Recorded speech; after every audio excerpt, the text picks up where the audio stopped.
Well, I want to thank the church and for Pastor Brown for arranging everything, for the support you've given us, and for the opportunity for us to go. Most people want to know what you learned, what we all learned there, and what we thought was the best part about our trip, or what we remember the most. And it was a beautiful country, but it was definitely the people that were the most memorable.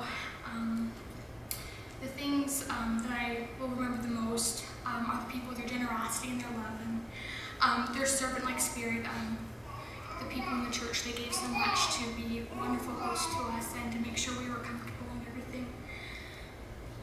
We spent a lot of time with the deaf students, and they had such sweet spirits, and they really welcomed us and made us feel a part of what they were doing.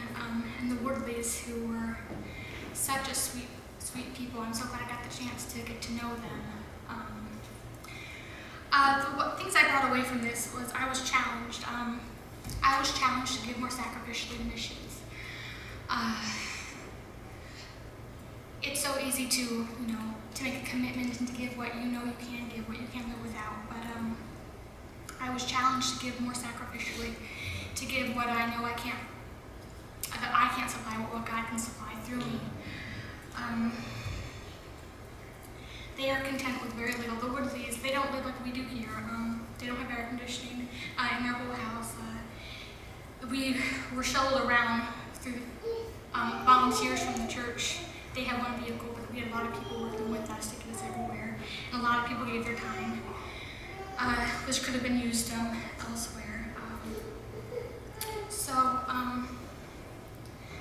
That's one thing that God challenged me through, is that the people over there are content with so little, and God has shown me that I can be content with a lot less in order to further His work. Another thing was just how much they need our prayer. We did not get to participate in any huge crusade. There are so many lost people. Manila and the surrounding cities are just thousands upon millions of people in that country, and we only dipped our toe in. We didn't really get to spend a lot of time doing a lot of soul winning and things. But the Woodleys are there, day in and day out. They live there. That is their work. Those are their people. And I was challenged to pray more for them in their work.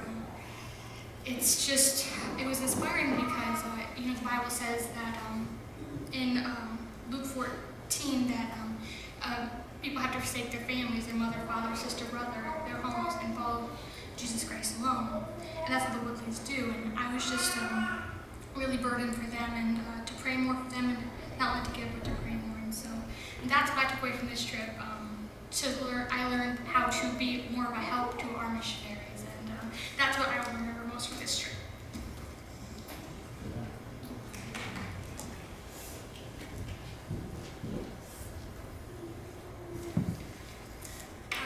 First of all, I'd like to say that I'm so thankful that I had the privilege to go on such a life-changing missions trip. I can also not thank all of you enough for all of your support and your giving to help us to be able to go. This trip had a big impact on my life, and I'm so thankful for the experience. The highlight of the trip for me would definitely be the privilege of all the people that I got to meet. They all taught me so much, from the children that we met who lived in the tribe on the mountain. They had so little, but they were always so happy and content. And then the deaf members of their church and of the Woodley school. They were always so sweet, and they were patient, trying to teach us sign language and just spending time with us. I loved getting to know them and making new friends. I'll admit that the first few days were tough for me, coming out of my comfort zone, and it was very eye-opening to see everything around me. But I realized after seeing the benefits of the Woodleys' hard work and sacrifice, and the love for their people there, that I would be willing to go if that's what God would want me to do.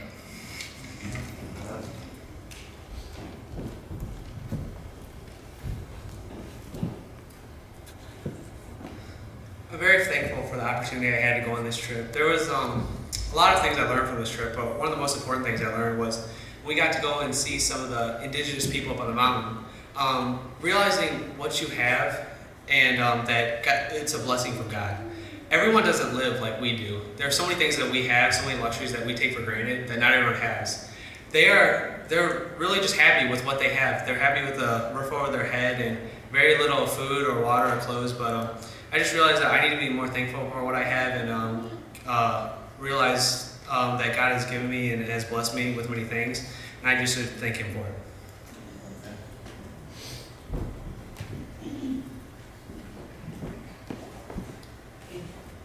I'd just like to thank everybody for coming to all the fundraisers that we had to help pay toward our trip. That was a great blessing for all of us. And when we went, everyone said it before, but just the happiness that they all have, even though they're way poorer than what even what I was expecting when we went there.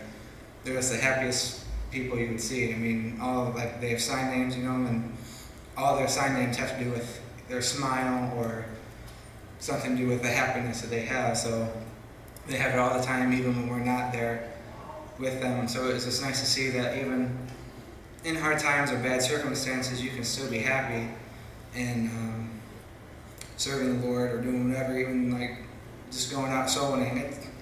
It gets hot, it gets humid, and it's not fun if you do it every day or every week, but they're just happy to do it. They're happy to work in the church and the school where there's no air conditioning, there's not much at all. So it just made me realize I need to, get over, not want to do something and do it and be happy about it and serve the Lord. So thank you guys.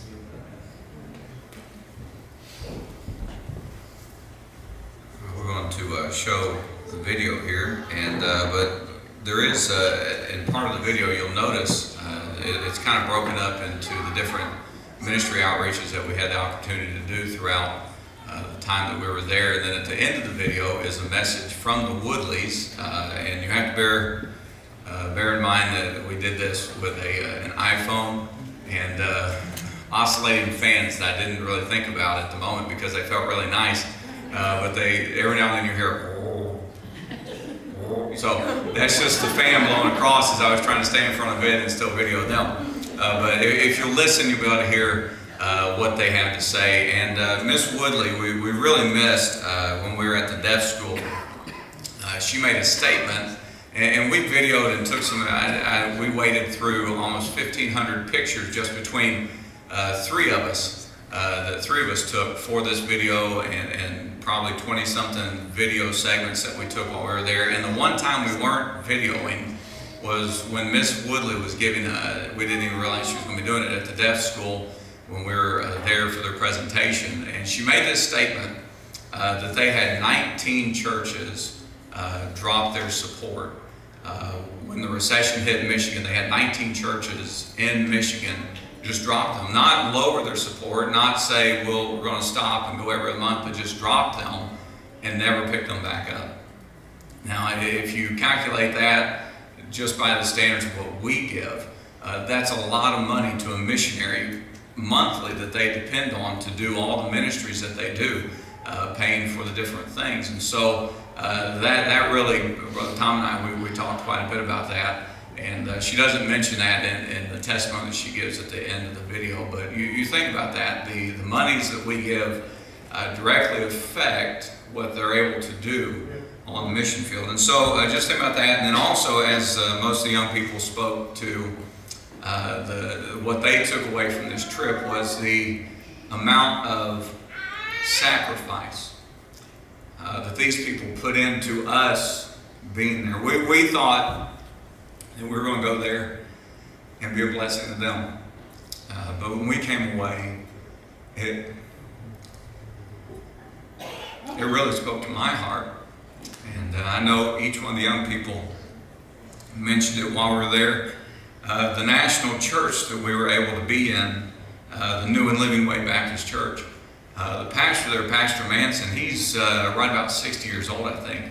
And his trade is to make wooden plaques, and I have one we'll show you after a while, but he gave each one of us that was there a wooden plaque. It's a nice wooden plaque with a Bible verse on it, and he hand carves those.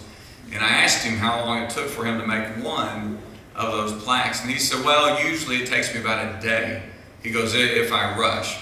And they're just beautiful, beautiful plaques. So the time that he puts into it, the materials he puts into it, he gave each one of us a wooden plaque. So that's 12 of those plaques. And then he also gave to me another set of plaques about the family. And it's about this big. It's hanging in our kitchen now, next to the door.